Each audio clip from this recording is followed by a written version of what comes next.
Itu yang saya coba. Nah, ini ada beberapa project yang saya share aja. Ini ada rumah plus kos-kosan ya, yang saya coba cover dengan banyak tanaman vegetasi ya, ada yang rambat, ada yang istilahnya metode vertikultur, ada yang vertical garden gitu. Nah, kita bisa nanam sayuran loh secara vertikal, ini ada selada, ada bayam gitu, bisa juga gitu. Terus ini kita bikin sumber resapan yang tadi saya bilang, resapan air hujan, dan ini diolah supaya untuk jadi di recycle airnya untuk menyiram semuanya. Di rooftopnya kita juga bikin area rooftop farming juga untuk ownernya gitu ya. Ini arah kebalikannya seperti ini gitu. Nah, ini juga rooftopnya. Nah, ini ada project di BSD Tangerang Selatan. Saya sebutnya food self sufficiency house atau rumah yang mandiri pangan ya, rumah kebun yang mandiri pangan. Ini juga kita bikin vertical garden, ini kita kombinasi antara tanaman pangan juga tanaman estetika gitu. Ini diagramnya seperti ini, kira-kira tanaman ini bisa kita tanam di rooftop atau vertikal gitu ya, atau di tanah juga bisa. Ada yang tanaman yang butuh sinar matahari langsung, ada yang tidak gitu. Nah, ini setelah jadinya seperti ini kira-kira.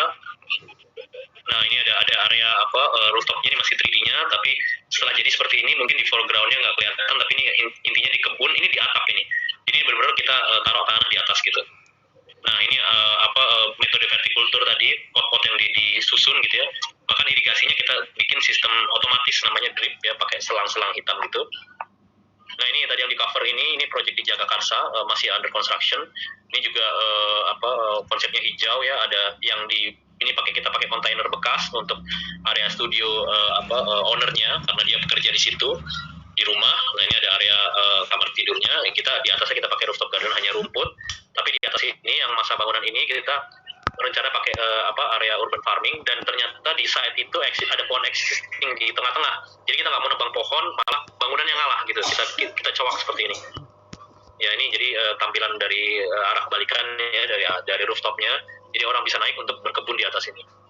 Nah, ini ada project di Kalimantan ya, masih proposal sih sebetulnya.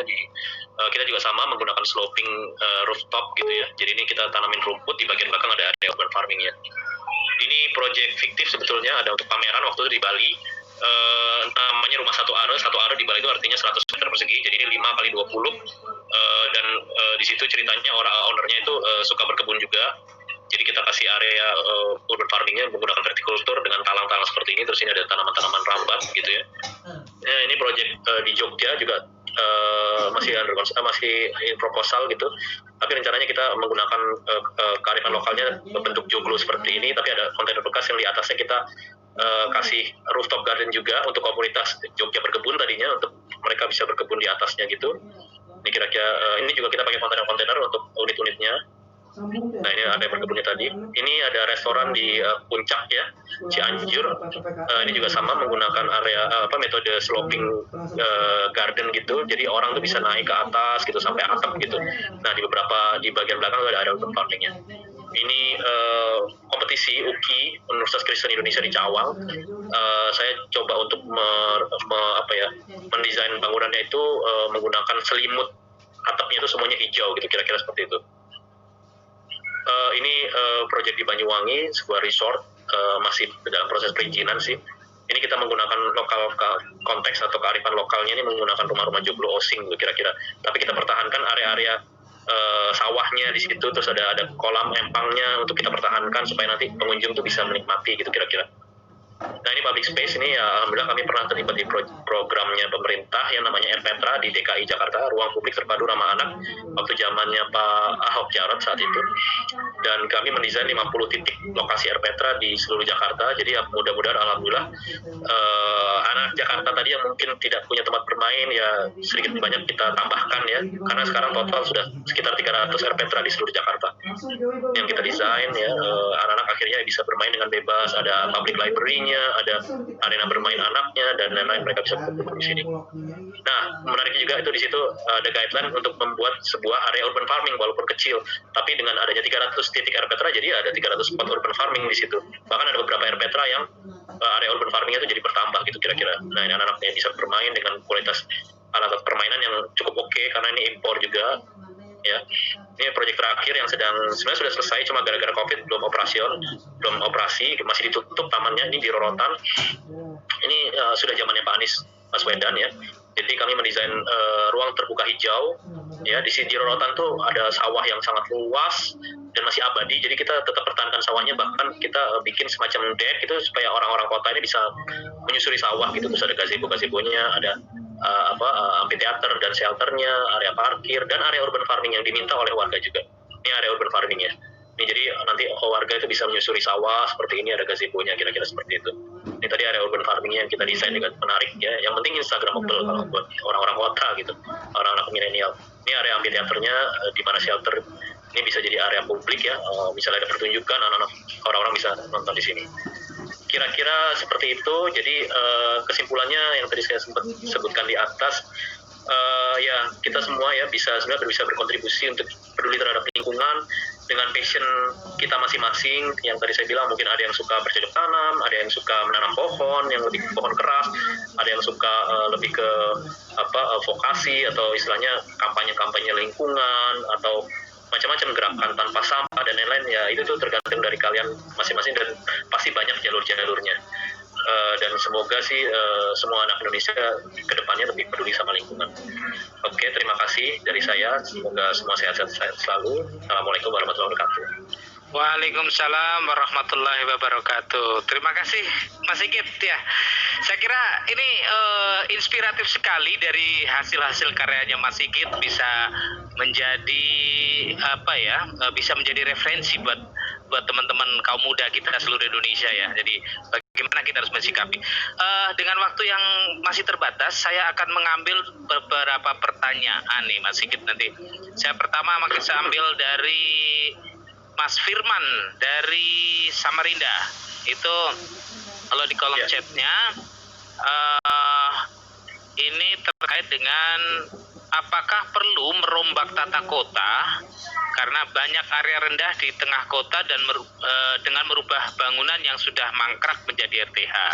Kemudian apakah jenis tanah juga mempengaruhi daya serap terhadap limpahan air, dan yang ketiganya adalah tentang solar panel Kak. Ada dampak negatifnya enggak? Itu pertanyaan pertama, dan mungkin sekaligus saya bacakan yang relevan lagi terkait dengan dari Mas Mulyadi di Aceh. Saya ingin bertanya tentang ketahanan pangan di Aceh sendiri. Masih banyak lahan yang luas tapi impor produk pangannya dari lintas provinsi. Nah, bagaimana nih saya mengusulkan supaya pemuda tertarik untuk terjun di dunia pertanian dan produktivitas pangan meningkat. Ini mungkin terkait dengan Mas yang lain, tapi barangkali Mas Sigit bisa meramu dari pertanyaan-pertanyaan tadi sebagai bagian dari sesi akhir presentasinya. Silakan Mas Sigit.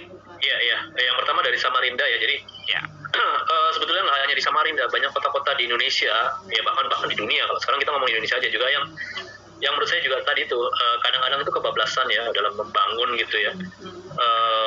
Itu juga berkaitan lagi dengan kebijakan kotanya gitu, kemudian juga pastinya dengan para pengusaha yang istilahnya ya pastinya mempunyai modal atau kapital gitu, dimana akhirnya karena ingin kotanya lebih maju gitu, akhirnya semua dibangun gitu kan tanpa memperhatikan lingkungan gitu loh.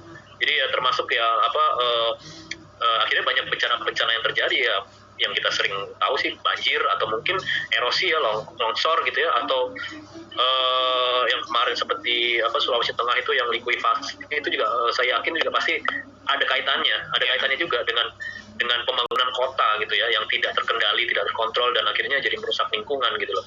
Nah, kalau misalnya tadi ada usulan seperti tadi gitu, misalnya merombak tata kota, ya pastinya itu akan sulit kalau merombak secara total gitu ya, merombak total kayak misalnya kemarin isu ibu kota baru saja gitu loh.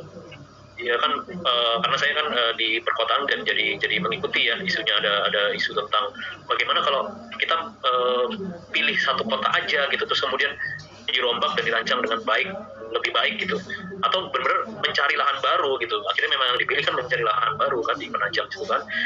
Dan itu istilahnya ya, kalau istilahnya dengan kota yang sudah ada dan kemudian dirombak jadi ibu kota, itu benar-benar dia jadi sulit gitu loh. Jadi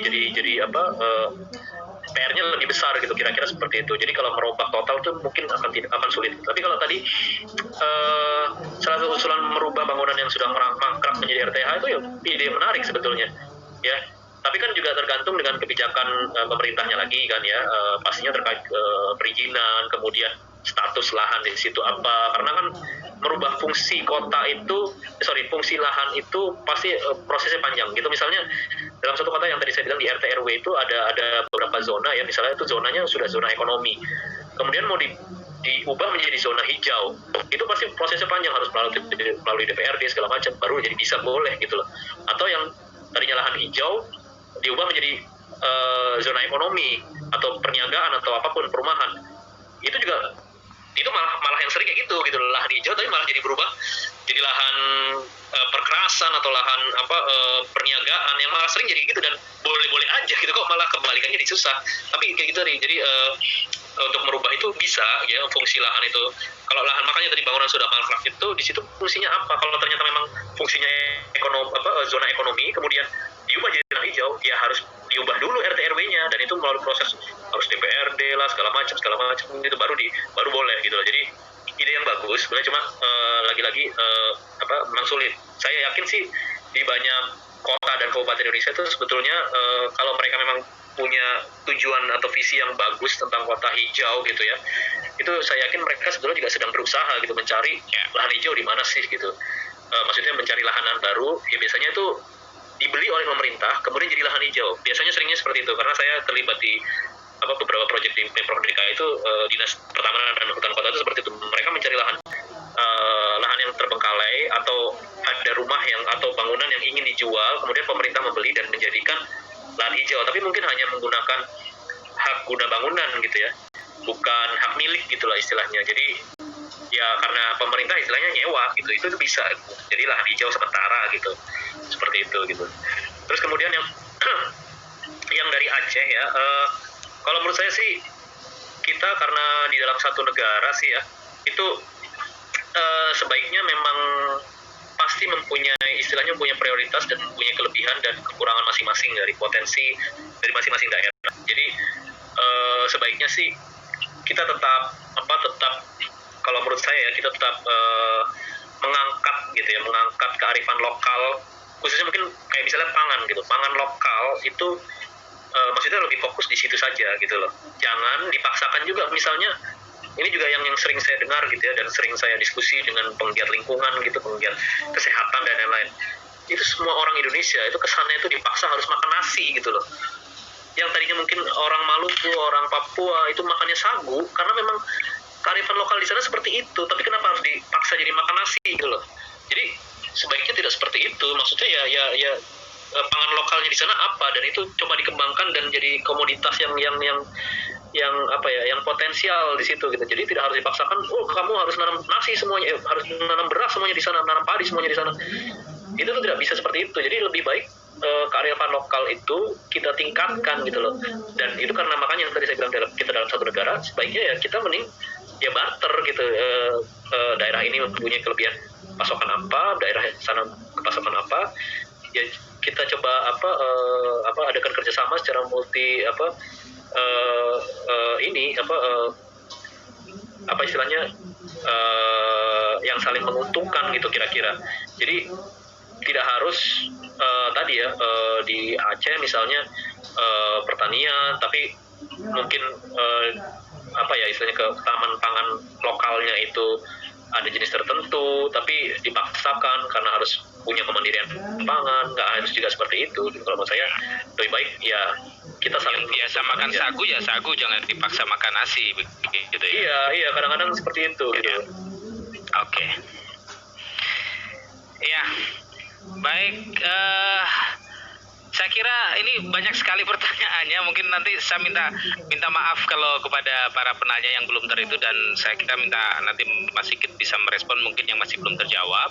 Sekali lagi saya dari moderator karena ini udah lewat waktunya, saya sedikit poin-poin besarnya saja. Ya, terima kasih sekali lagi Mas Sigit yang sudah berbagi buat teman-teman pemuda semua. Sekali lagi saya sebagai penutup dari sesi diskusi kita tadi ini, dari pertama tadi Mbak Gracia, kemudian Mas Atta, dan terakhir Mas Sigit, ada beberapa poin yang saya tekankan lagi bahwa untuk pengelolaan tata kelola lingkungan tentunya harus prinsip transparan, khususnya kaum muda yang nanti diajak untuk bisa terlibat. Dan kontrol korupsi karena biar dananya bisa benar-benar termanfaatkan dengan baik. Kemudian bagaimana sih sebetulnya kalau untuk bisa terlibat? Ya tentunya kita kaum muda harus punya kapasitas pengetahuannya nih. Saya kira contoh-contoh tadi Mas Atta, Mbak Gracia dan Mas Sigit juga memberikan dari si kapasitasnya sebagai seorang arsitektur, sebagai pemerhati lingkungan, kemudian dikuatkan lagi dengan interest kita mau apa seperti apa, dan terakhir dengan passionnya, yaitu tadi Mas Sigit menekankan lagi harus punya passion. Nggak mungkin kita terlibat mau nanam di yang sifatnya kotor begitu kalau tidak punya passion, tidak akan sustain. Dan terakhir catatan yang baik juga buat kita semua kaum muda, kalaupun mau tertarik mau pembangunan di sekitar lingkungan kita, ya tentunya untuk membuat lingkungan yang asri, dan itu tentu harus tetap memperhatikan dari kearifan lokal. Saya kira ini saja beberapa poin-poin yang bisa saya sampaikan. Sekali lagi saya ucapkan terima kasih kepada para narasumber, para pemuda seluruh Indonesia, dan khususnya pada Pusat Pemberdayaan Pemuda dan Olahraga Nasional yang telah menjalankan pendidikan dan pelatihan ini yang hari kedua, yang tentunya akan dilanjutkan besok untuk dengan tema kolaborasi pemuda Indonesia untuk advokasi dan konservasi lingkungan untuk masa depan. Sekali lagi saya mohon maaf apabila dalam memandu acara ini kurang berkenan, masih ada yang salah, dan sekali lagi saya ucapkan terima kasih untuk semuanya. Saya kembalikan kepada Mbak Berlin. Mbak Berlin. Ada Bapak Esquin yang telah memandu sesi pemaparan materi diklat hari ini. Terima kasih juga kami ucapkan kepada seluruh pemateri yang telah membagikan ilmu dan pengetahuannya yang luar biasa bermanfaat bagi kita semua. Baik Bapak Ibu sekalian, dengan berakhirnya materi maka berakhir pula acara diklat hari ini. Namun sebelum itu akan ada pengumuman terlebih dahulu yang akan disampaikan. Mohon untuk disimak dengan seksama. Untuk yang pertama, penggantian paket data akan diberikan kepada peserta melalui nomor ponsel yang telah terdaftar dan mempunyai aplikasi GoPay. Paket data tersebut akan diberikan sesuai dengan aturan dan persyaratan yang telah ditentukan oleh panitia, paling lambat dalam waktu 15 hari kerja. Kedua, untuk pengiriman e-sertifikat akan diberikan kepada peserta melalui email masing-masing yang telah terdaftar dan sesuai dengan aturan atau persyaratan yang telah ditentukan oleh panitia, paling lambat dalam waktu 15 hari kerja. Kemudian untuk link materi, biaya pengganti paket data dan juga e-sertifikat akan dikirimkan hanya kepada peserta yang sudah mendaftar, mengisi absensi online, dan juga mengikuti 3 hari diklat hingga selesai. Keputusan panitia mengenai peserta yang berhak mendapatkan e-sertifikat dan biaya pengganti kuota sesuai syarat dan ketentuan yang berlaku adalah mutlak dan tidak dapat diganggu-gugat. Kemudian kami menghimbau untuk seluruh peserta agar yang telah mengikuti pelatihan ini untuk subscribe, like, dan juga share channel YouTube kami, PPPON Kemenpora. Baik, demikian pengumuman yang disampaikan. Terasa kita telah berada di penghujung acara. Untuk itu kami mengucapkan terima kasih kepada Pusat Pemberdayaan Pemuda dan Olahraga Nasional, Deputi Bidang Pemberdayaan Pemuda Kementerian Pemuda dan Olahraga Republik Indonesia yang telah menyelenggarakan Diklat Pemberdayaan Pemuda Bidang Lingkungan Hidup hari ini. Selanjutnya kami juga mengucapkan terima kasih kepada Deputi Bidang Pemberdayaan Pemuda Kementerian Pemuda dan Olahraga Republik Indonesia, Bapak Profesor Dr. Faisal Abdullah, SHMSI DFM. Kami ucapkan terima kasih pula kepada Kepala Pusat Pemberdayaan Pemuda dan Olahraga Nasional Kementerian Pemuda dan Olahraga Republik Indonesia, Bapak Triwinarno AKCA. Serta kami mengucapkan terima kasih kepada seluruh pemateri hari ini, yakni Ibu Gracia Paramita, Bapak Muharram Atarasyadi, dan juga Bapak Sigit Kusuma Wijaya. Serta tak lupa kepada moderator Bapak Esquin Suharyanto. Dan tak lupa kami ucapkan terima kasih kepada seluruh peserta yang turut bergabung dalam diklat hari ini. Kiranya diklat ini telah memberikan banyak manfaat, inspirasi, dan juga wawasan bagi kita semua, dan semoga kita dapat mengimplementasikan seluruh pengetahuan yang kita dapatkan ke dalam kehidupan sehari-hari. Baik, kami mohon maaf apabila terdapat kekurangan atau hal yang kurang berkenan selama berjalannya diklat hari ini. Sampai jumpa pada diklat kami esok hari dengan materi dan pembicara yang tak kalah menarik dan luar biasa tentunya. Untuk itu saya Berliana Fadin selaku pembawa acara mohon pamit undur diri. Terima kasih. Wassalamualaikum warahmatullahi wabarakatuh. Salam Pemenpora, Pemuda Maju Olahraga Jaya.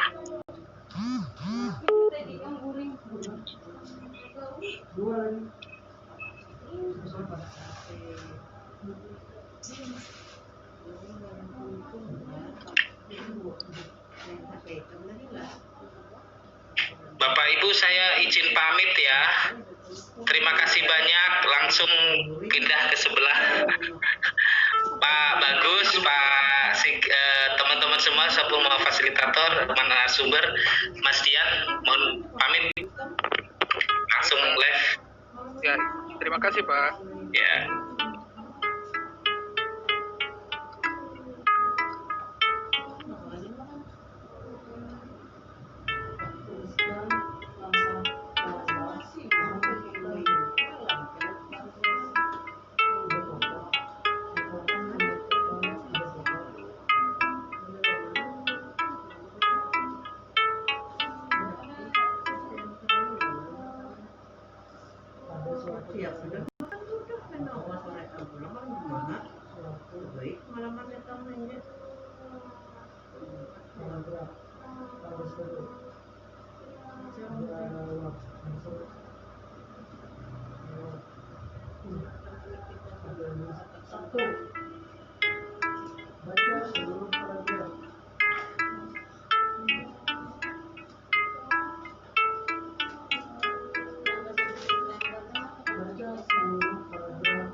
Saya juga izin pamit duluan. Terima kasih semua teman-teman panitia ya yang sudah mengundang.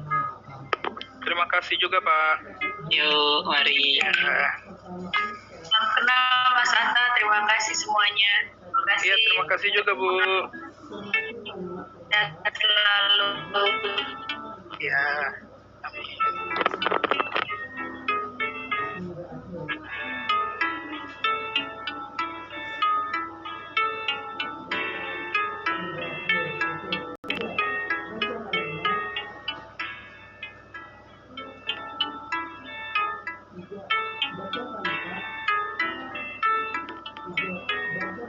tidak,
itu